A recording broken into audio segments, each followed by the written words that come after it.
many of you are happy to say that my campus is a family? We have a family atmosphere. If you said that, I know I've said that many, many times. And who amongst you is frustrated with some of the behavior of some of your family members this year? I know how you feel. And how many of you are saying that, based upon some of the things that happened with the family this year, I'm going to make some changes this year because I'm a little frustrated.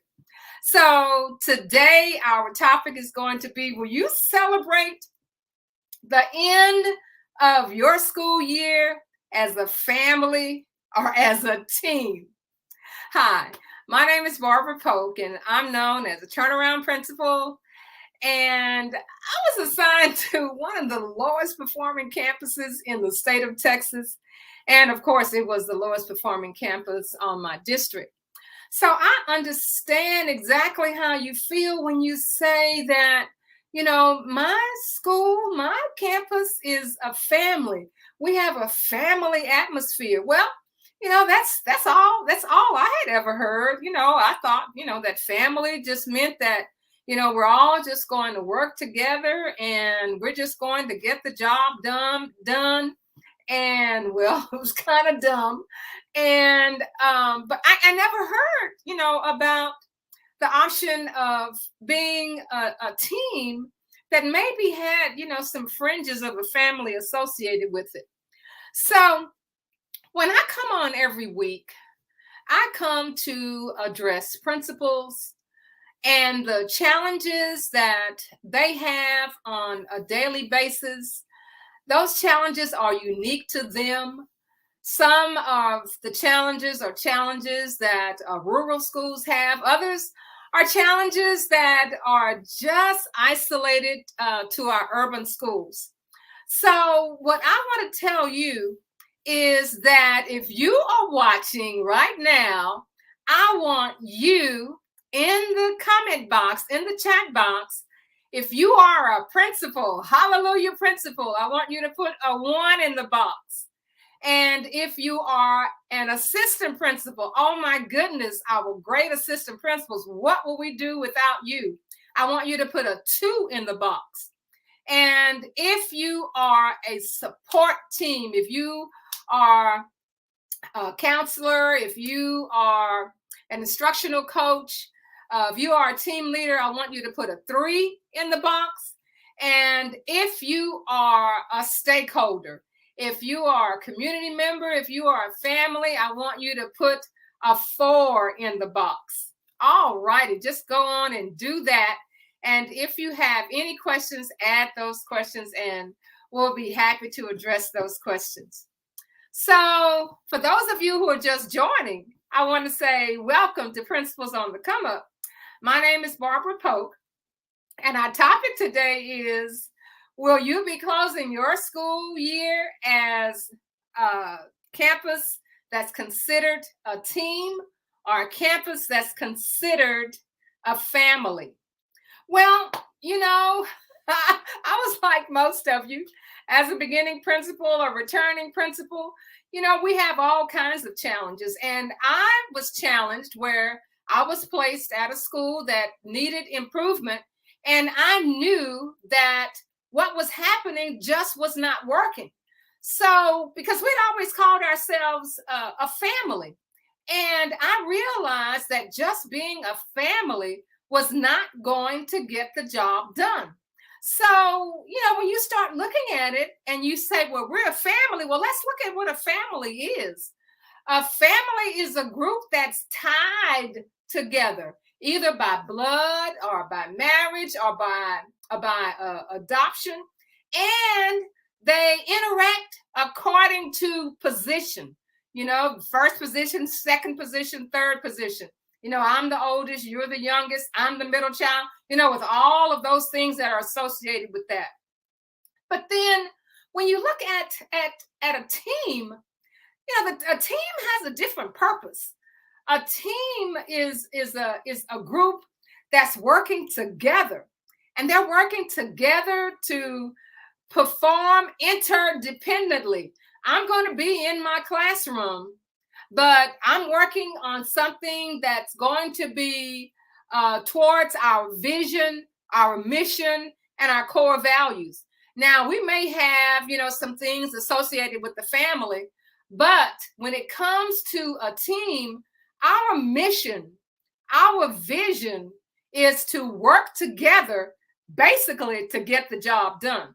So, we're going to be looking at 3 questions tonight. We're going to be looking at 3 questions today. And we want to determine whether you think that these questions answer, are you a family or are you a team? And the first question is, with your activities, with your school year this past year, did you win and lose together? So you say, what do you mean? What do you mean, Dr. Pope, did we win and lose together? Well, let me give you an example.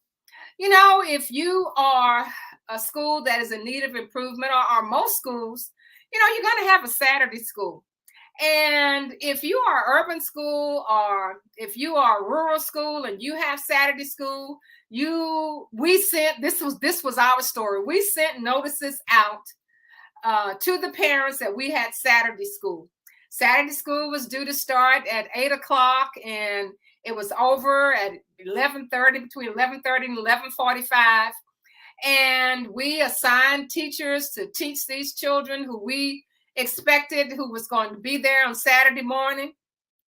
And what we found out is that a handful of students came. We had teachers who were, sitting around, and some of them did some team teaching. But when it came to Monday morning, we asked the kids, where were you? You were supposed to come to Saturday school and you didn't come to Saturday school. And they gave us all kind of, crazy answers. Well, at that time, as a team, we could have said, oh, well, the parents are lazy. They didn't want to get up. They let the children do whatever they want to do. They don't see that this is important. No, we didn't take that idea. What we did, we got together and said, well, what can we do as a team? What can we do? We want to make sure that these children succeed, that they take care of the vision and the mission that they have and that we have, and they meet the expectations of the state assessment. That's what so what do we need to do, team? Well, what we decided was, first, how about when they have Saturday school, how about naming our Saturday school? How about calling it something associated with football during football season? It's the fall during football season. How about telling everybody, all the teachers, let's dress up in our uniform jerseys, our team jerseys, our favorite jersey. That's going to get them excited. And how about when they come to Saturday school, let's just do away with standing up and teaching. How about let's perform projects? Let's do projects during that time.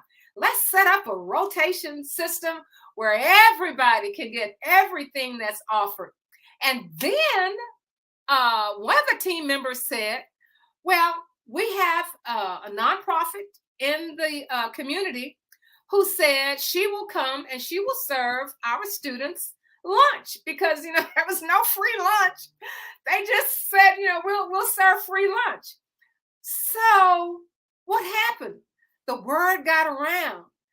We talked it up the whole week, and students came, even with no buses. Students were carpooling with parents. We had some kids coming to school on bicycles. But what happened? It was because of the team effect. So the question is, did you win and lose together?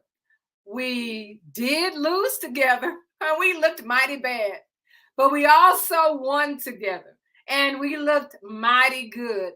And I can tell you those test scores at the end of that school year moved us to where we needed to be.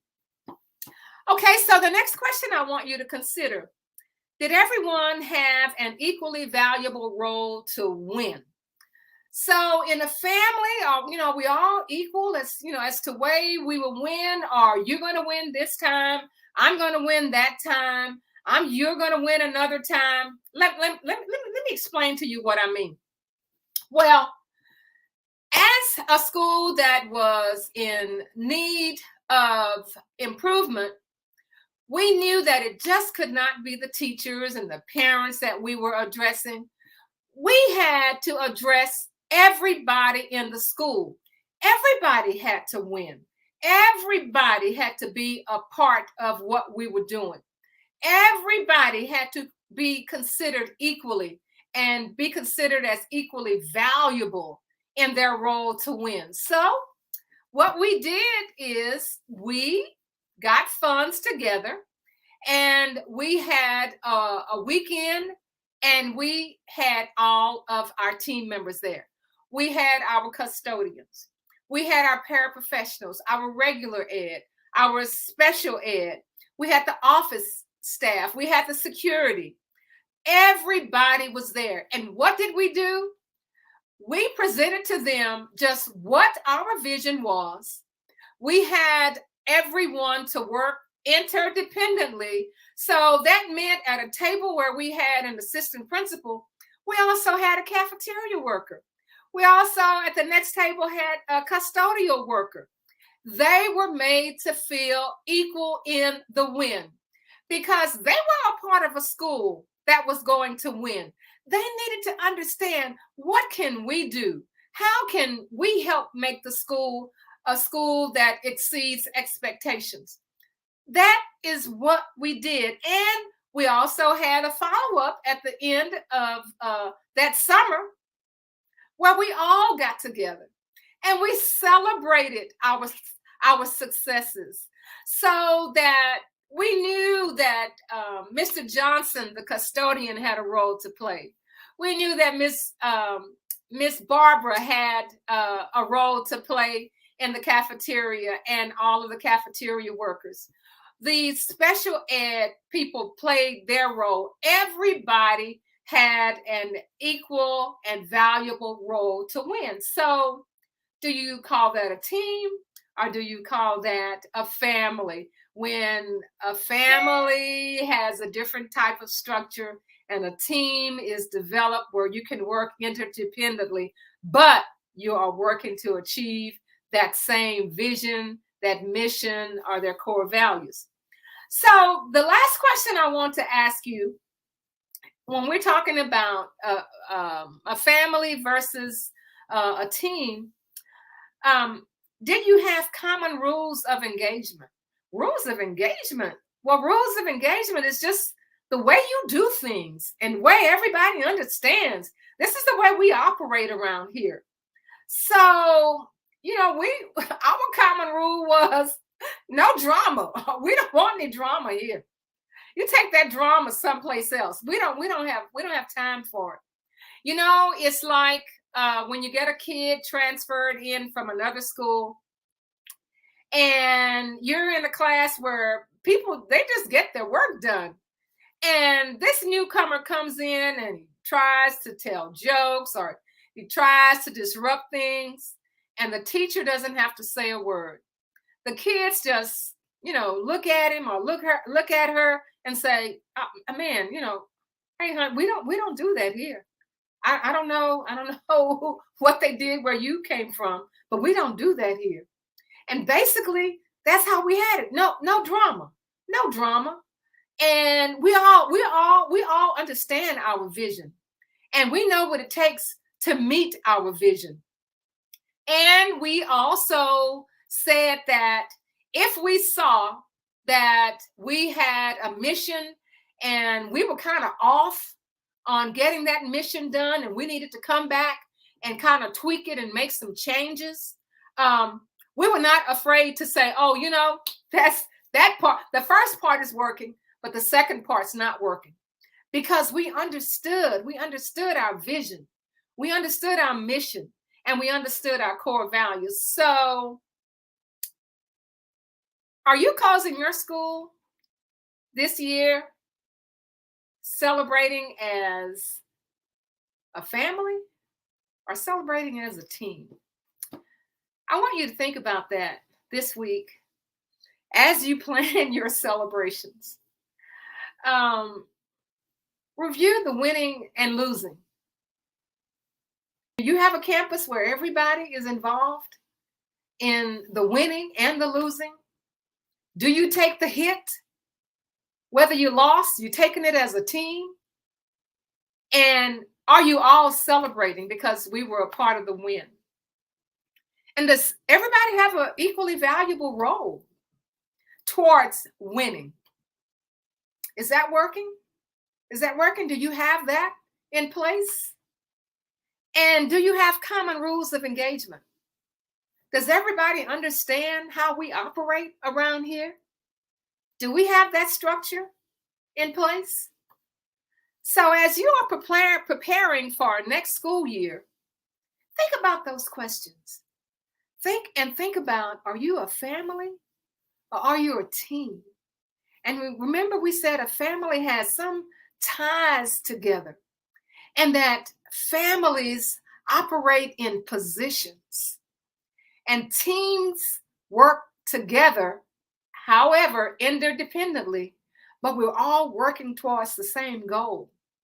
And that's to make sure that our students win. So, what I want you to do is just think about that for this week. And I want you to think about joining Principals on the Come Up. If you haven't joined Principals on the Come Up, what are you waiting for? Just go to the link before at the bottom of the description and join Principals on the Come Up. Knock on that door and I'll let you in. So we have enjoyed time being with you today, and I'll see you next week where we are Principals on the Come Up, where we transform school into hallelujah success stories. We'll see you next week.